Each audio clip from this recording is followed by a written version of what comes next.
We're joined on the phone today by Bill Sullivan. He is a former roadie for the band The Replacements, and he's also got a new book out now called Lemon Jail, On the Road with The Replacements. Bill, how you doing today? I'm great, thanks. How you doing? I'm excellent. Thank you so much for taking the time out with me today. Yeah, hey, my pleasure. Thanks for wanting to do it. Yeah, you bet. Let's talk a bit about your new book, Lemon Jail, On the Road with The Replacements. It's not strictly a book about the Replacements, just kind of a lot of everything. Can you tell the listeners a bit about the new book? Sure. It's more about my time while I was on tour with the Replacements, just sort of my view of the country and the times and trying to grow up in a sort of a wild atmosphere of rock and roll. So, but the Replacements are main characters, yeah. So, Bill, how did you wind up working with the band? It kind of seemed like that it just kind of fell in your lap in a way.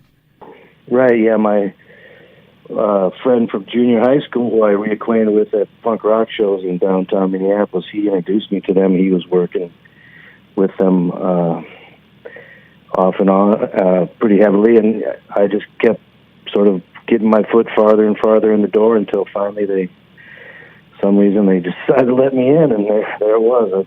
I was stuck. I was there for about a long time. Well, man, I got to ask you, as a roadie, how did you manage to even keep, the equipment working and, making the shows happen? It seems like a lot of the stories don't involve really being careful, with your gear and stuff. It's true.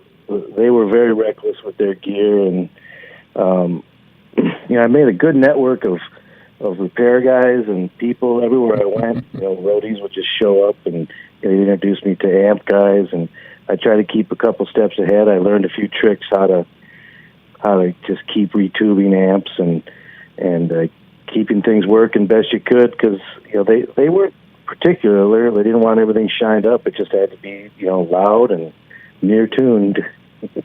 Well, Bill, that was such an interesting time, in Minneapolis and for Minnesota, music-wise. At the time, what did you guys think about all the attention we were getting, because of, the success of Purple Rain and all that? Well, the Purple Rain was interesting because everywhere we went, at the Steak and Shake and the Waffle House and whatnot, the Prince was all over the jukebox.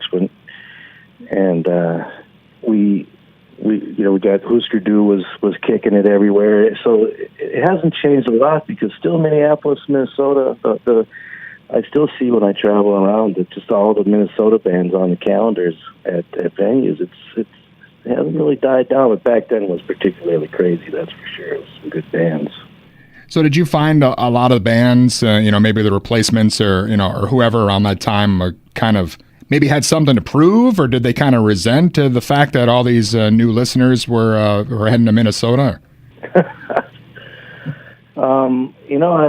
There's always talk of competition and wanting to prove stuff, but I don't know. I never felt that from our side, but I guess it's possible. It was a lot of having fun. I think what's lost in the translation of these years is, how much fun everybody was having just playing rock and roll, and people were waiting for you outside in the parking lot when you got there, and they were waiting for you outside in the parking lot when you left, and it was just a lot of fun. Awesome. Again, Bill Sullivan with us, and we're talking about his new book, Lemon Jail, On the Road with the Replacements. And, a lot of people have heard of the Replacements, maybe if they're not real familiar with their music. A lot of people know about the, I guess you'd say, infamous appearance on SNL. I know you mentioned that in your book. Did the band see that, I guess, as an opportunity to maybe expose the band to a bigger audience? Maybe things just kind of gradually fell apart as the night went on? Or? Well, they're really long days. I don't know if I got that across. I mean, I was there 7, 8 in the morning, just sitting on the gear, and the band arrived. They arrive in the afternoon, and they have these walkthroughs and these dry runs, and it's pretty tedious. And I think, it just eventually, the band, the rock and roll band's attitude here, deteriorates, unless here's what you got. Well, the pictures in the book are great, and I love how it reads, kind of just like you're hanging out telling some stories.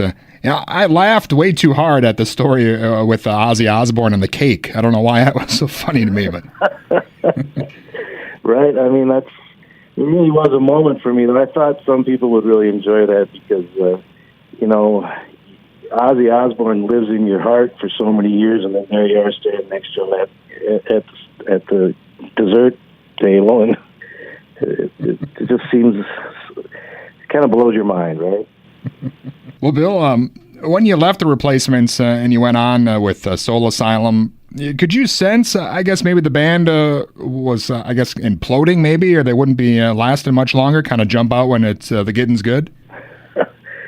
You know, people might say that. You know, I really was just sort of a glass ceiling at that point. They had a lot of people in charge of a lot of things, and Chris Mars had left the band, and the Soul Asylum was just so hot, and they're my friends. They're from the neighborhood. You know, we had a great neighborhood in South Minneapolis that spawned all these guys, and it just seemed like the right thing to do. And actually, Soul Asylum canceled all their tours for the next year, and I could have stayed with the Replacements for another year and a half, and it probably would have been a better move than what I did. But I don't regret moving on to Soul Asylum because they were a great band, and we did a lot of great things.